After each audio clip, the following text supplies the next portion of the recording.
Tuesdays with Morrie. An old man, a young man, and life's greatest lessons. Mitch Albom. The curriculum. The last class of my old professor's life took place once a week in his house, by a window in the study where he could watch a small hibiscus plant shed its pink leaves. The class met on Tuesdays. It began after breakfast. The subject was the meaning of life. It was taught from experience. No grades were given, but there were oral exams each week. You were expected to respond to questions, and you were expected to pose questions of your own. You were also required to perform physical tasks now and then, such as lifting the professor's head to a comfortable spot on the pillow, or placing his glasses on the bridge of his nose. Kissing him goodbye earned you extra credits.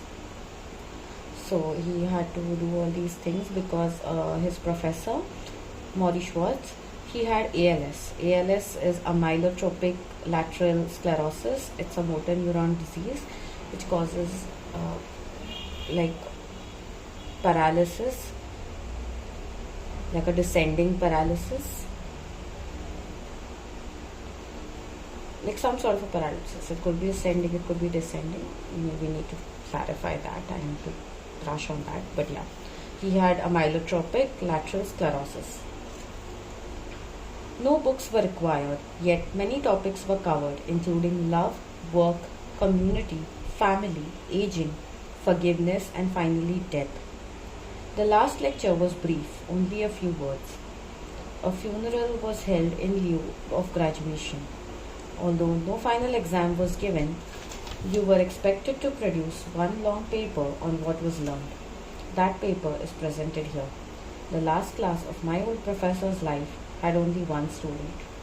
I was the student. There's a footnote. It is the late spring of 1979, a hot, sticky Saturday afternoon. Hundreds of us sit together side by side in rows of wooden folding chairs on the main campus lawn. We wear blue nylon robes. We listen impatiently to long speeches.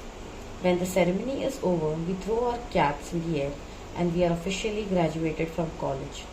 The senior class of Brandeis University in the city of Waltham, Massachusetts. For many of us, the curtain has just come down in childhood. Afterward, I find Morrie Schwartz, my favorite professor, and introduce him to my parents. He is a small man who takes small steps, as if a strong wind could at any time whisk him up into the clouds. In his graduation day robe, he looks like a cross between a biblical prophet and a Christmas elf.